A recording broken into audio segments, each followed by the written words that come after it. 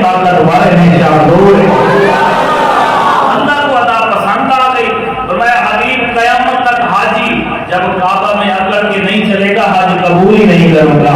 قبول اسی کی ہوگی جو آپ کی یاد کو تازہ کرتا جائے. آپ دیکھ لیں میدان عرفات میں جاتے ہیں حاجی, میدان عرفات میں جا کر رہتے ہیں. اچھا, میدان عرفات میں جا کر کوئی مغرب کی نماز پڑھتا ہے؟ آپ میں سے کوئی اگر حاجی بیٹھا ہے جس نے حج کے فرائض کو سر انجام دیا ہے تو جا کر وہاں مغرب کی نماز پڑھتا ہی نہیں, اجازت ہی نہیں ہے. سورج غروب ہو گیا, اذان بھی ہو گئی, سب کچھ ہو گیا, نماز پڑھنے کی اجازت نہیں. وہاں سے چلے گا, میدان مزدلفہ پہنچے گا, مغرب اور عشاء کی نماز عشاء کے وقت میں ملا کر پڑھے گا, اور پڑھے گا بھی جماعت کے ساتھ, جماعت کے ساتھ پڑھے گا. قضا بھی نہیں ہوگی, ادا شمار ہوگی. کس لیے؟ جب میرے آقا میدان عرفات میں بیٹھے تھے, جبریل امین آ گئے, عرض کرتے ہیں یا رسول اللہ صلی اللہ علیہ وسلم, اللہ تعالیٰ فرماتا ہے حبیب آپ پر جو بھی امتی حج کرنے کے لیے آئے گا اللہ اس کے سارے گناہ معاف فرما دے گا, سوائے حقوق العباد کے جو بندوں کے حق ہیں وہ نہیں بخشے جائیں گے. میرے آقا کی آنکھوں میں آنسو جاری ہو گئے. میدان عرفات میں حج کرنے کے لیے گئے ہیں, رو تیرے اور میرے لیے رہے ہیں. یار اتنا کریم نبی, اتنا رؤوف نبی, اتنا رحیم نبی, غاروں میں اگر روتا ہے تو تیرے اور میرے لیے روتا ہے, گھر میں روتا ہے تو تیرے اور میرے لیے روتا ہے, رات کو اگر سجدے کے لیے قیام کے لیے کھڑے ہوتے ہیں, پاؤں متورم ہو جاتے تو کس لیے؟ امت کے لیے. اتنا کریم نبی, آنکھوں سے آنسو کی جھڑی لگ گئی. عرض کرتے ہیں یا اللہ میری امت تو زیادہ تر اسی گناہ میں مبتلا ہوگی, کسی نے کسی کی زمین دبائی ہوگی, کسی نے کسی کے ساتھ زیادتی کی ہوگی. اگر یہ گناہ نہ معاف ہوا پھر تو کچھ نہ ہوا, پھر تو کچھ نہ ہوا. عصر کی نماز پڑھ کے بیٹھے تھے, روتے ہوئے, غمگین ہوتے ہوئے, آنکھوں سے آنسو جاری ہو گئے. مغرب کی اذان کا وقت ہو گیا, سورج غروب ہو گیا, اذان ہو گئی. میرے آقا امت کی یاد میں بیٹھے, اے امتی اگر میرے آقا نے حج کے موقع پر نماز قضا فرمائی ہے تو تیری اور میری یاد کے لیے, بخشش کے لیے, مغفرت کے لیے فرمائی ہے. وقت گزر گیا, اتنے کثیر و تعداد صحابہ کرام کے کسی کو جرأت نہ ہوئی, حضور نماز کا وقت ہے. انہیں بھی پتا تھا نماز تو میرے آقا کی اداؤں کا نام ہے, نماز تو میرے آقا کی یاد کا نام ہے. کسی نے نہیں کہا. مغرب کا وقت ختم ہو گیا, جبریل امین آ گئے, عرض کرتے ہیں یا رسول اللہ صلی اللہ علیہ وسلم اللہ کا سلام لایا ہوں اور اللہ کو آپ کے آنسو برداشت نہیں ہوئے. فرمایا من حج للہ ولم یرفث ولم یفسق رجع کیوم ولدتہ امہ. فرمایا حضور اللہ تعالیٰ ارشاد فرماتا ہے کہ آپ کا جو بھی امتی اللہ کی رضا کے لیے حج کرنے کے لیے آئے گا اللہ اس کے سارے گناہ معاف فرما دے گا, حقوق العباد بھی معاف ہو جائیں. کس طرح؟ اب آپ سوچ رہے ہوں گے حقوق العباد کس طرح معاف ہوں گے. اللہ تعالیٰ جن بندوں کا دوسروں پر حق ہے ان کے دل میں رحم ڈال دیتا ہے. حدیث پاک میں آتے ہیں, مسلم شریف کی حدیث ہے, ایک بندہ قیامت کے دن آئے گا, اللہ تعالیٰ فرمائے گا ہاں بھی تیرا کسی پر حق ہے, جی فلاں پر میرا حق ہے. اس کو بلایا جائے گا, اس کا حق ادا کرو. اب کر نہیں سکتا, اللہ تعالیٰ فرمائے گا اس کو معاف کر دو. کہے گا یا اللہ میں تو معاف نہیں کرنے والا ہوں. اللہ تعالیٰ فرمائے گا اے فرشتوں ذرا اس کو معاف کرنے کے لیے جو جنت میں ہم نے انعامات رکھے ہیں وہ اس کو دکھاؤ, وہ اس کو دکھاؤ. انسان کیونکہ لالچی ہے نا, اسے جب کوئی خیر دکھائی جاتی ہے تو اس کا دل مائل ہو جاتا ہے. اسے جنت میں وہ انعامات دکھائے گئے جو معاف کرنے والے کو ملتے ہیں. اس نے دیکھے, نظارہ کر لیا, کہا کہ معاف کرو گے یہ ملے گا. اس نے کہا یا اللہ میں نے نہیں معاف کرنا. اللہ تعالیٰ فرمائے گا اے فرشتوں جو جنت میں ہم نے محل بنایا ہے معاف کرنے والوں کے لیے وہ اسے دکھاؤ. اب اس بندے کو جنت کی اس محل کا نظارہ کرایا جا رہا ہے, اس نے محل دیکھ لیا. عرض کرتا ہے یا اللہ میں نہیں معاف کرتا. اللہ تعالیٰ فرماتے ہیں تیسری بات بڑی قابل غور بات ہے. اللہ تعالیٰ فرمائے گا دیکھ اگر تو اس بندے کو معاف کر دے جنت میں روزانہ تو میرا دیدار کرتا رہے گا, میرا دیدار کرتا رہے گا. اب کہے گا یا اللہ مجھے پوری کائنات پر بھی میرا حق ہو, میں تجھے دیکھنے کے لیے سب کے حق چھوڑ دیتا ہوں. اللہ تعالیٰ ان کے دلوں میں رحم ڈال دیتا ہے, حقوق العباد جو ہیں وہ بھی معاف ہو جاتے ہیں. جو میں بات کر رہا تھا مغرب کی نماز کا وقت ختم ہو گیا, آپ سفر میدان مزدلفہ کی طرف تھا, وہاں جب گئے عشاء کا وقت داخل ہو گیا, اب اذانیں ہوئی,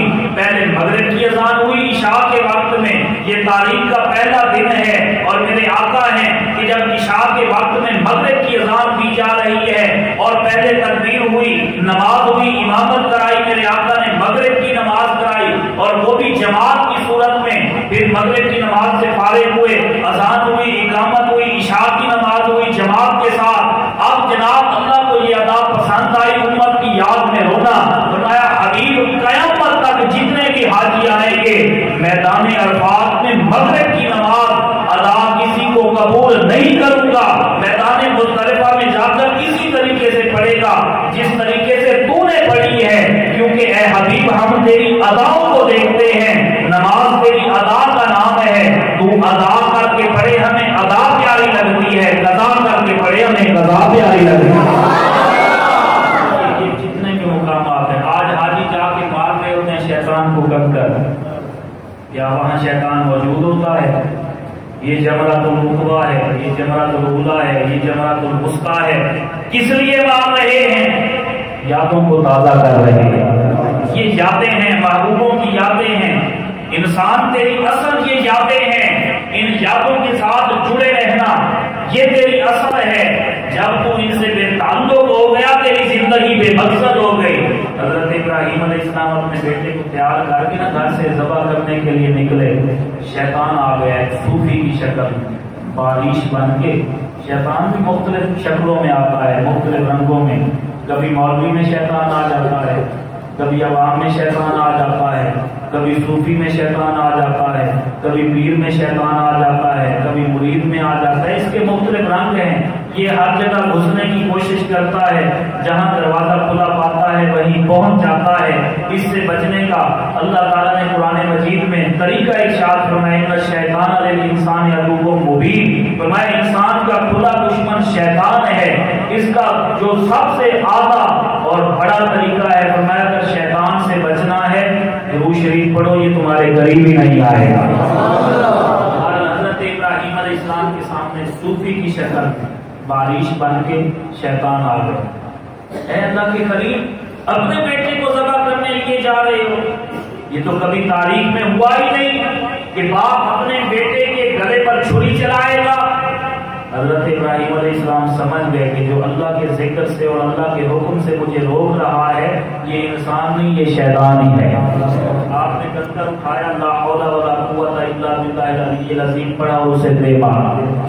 آج حاجی بھی مار رہے ہیں۔ پھر تھوڑا سا آگے گئے، پھر کسی اور شکل میں آ گیا، پھر بھی آپ نے ویسا کیا۔ پھر تیسری جگہ پہ جہاں آپ نے جا کے لٹایا ذبح کرنے لگے وہیں بھی آ گیا، چھری کے وقت بھی آ گیا۔ 3 مرتبہ جناب ابراہیم علیہ السلام نے پتھر مارے شیطان کو، لا حول ولا قوت کی تسبیح پڑھی، اللہ کو ادا پسند آ گئی۔ فرمایا پیارے ابراہیم قیامت تک آنے والے حاجی شیطان نظر آئے یا نہ آئے تیری اس سنت پر عمل کرتے رہیں گے، تیری یاد کو تازہ کرتے رہیں گے۔ اسی لیے حج کے جتنے بھی ارکان ہیں، جتنے بھی مناسک ہیں، اللہ کے محبوبوں کی یادوں کو منانے کا نام ہے، جو یادوں کو مناتا جاتا ہے۔ اور پھر دیکھیں نماز فرض ہے، دن میں 5 مرتبہ فرض ہے، روزہ فرض ہے، سال میں 1 مہینہ روزے فرض ہیں۔ نمازی نماز پڑھ کے جائے، میرے آقا نے یہ اعلان نہیں فرمایا جا کے نمازی کو سلام کرو، جا کے اسے قوم کے لیے کہو۔ فرمایا جب حج کر کے آئے جاؤ وسلموا وصافحوا، جا کے اسے سلام کرو، اس سے مصافحہ کرو، اس سے معانقہ کرو، معانقہ کر کے اس کو وہ آدے لاہو میرے لیے دعا کر، میرے لیے دعا کر۔ فرمایا 40 دن حاجی جس کے لیے دعا کرے گا اللہ اس کی دعا کو قبول فرمائے گا۔ سال میں 1 مرتبہ حج فرض ہے، اور حاجی کے لیے اتنا اعزاز، ملنے جاؤ، سلام کرو، مصافحہ کرو، دعا کے لیے کہو۔ نمازی 5 مرتبہ دن میں نماز پڑھتا ہے، نمازی کے لیے یہ حکم نہیں۔ روزہ دار سال میں 1 مہینہ روزہ رکھتا ہے، اس کے لیے حکم نہیں۔ زکات دینے والا سال میں زکات دیتا ہے، اس کے لیے حکم نہیں۔ حاجی کے لیے یہ اعزاز کیوں ہے؟ کیونکہ وہ سارے ان مقامات پہ گیا ہے جہاں اللہ کے پیاروں کی یادیں ہیں، اللہ کے پیاروں کی یادیں ہیں، ان سنتوں کو، ان یادوں کو تازہ کر کے آیا ہے۔ اب اس کو اپنے لیے دعا کرے، بھائی کے لیے کرے، کسی غیر کے لیے کرے، بس جو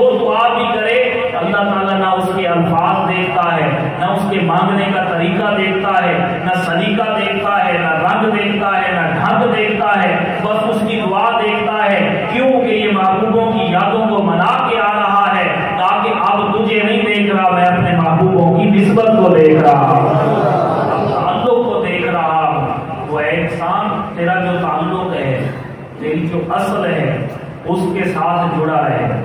اگر اس سے بے تعلق ہو گیا تو دیکھیں قرآن مجید میں اللہ تعالیٰ نے فرمایا نا اِنَّكَ لَا تُسْمِعُ الْمَوْتَىٰ، اے حبیب آپ مردوں کو تبلیغ کرنے کے لیے نہیں آئے.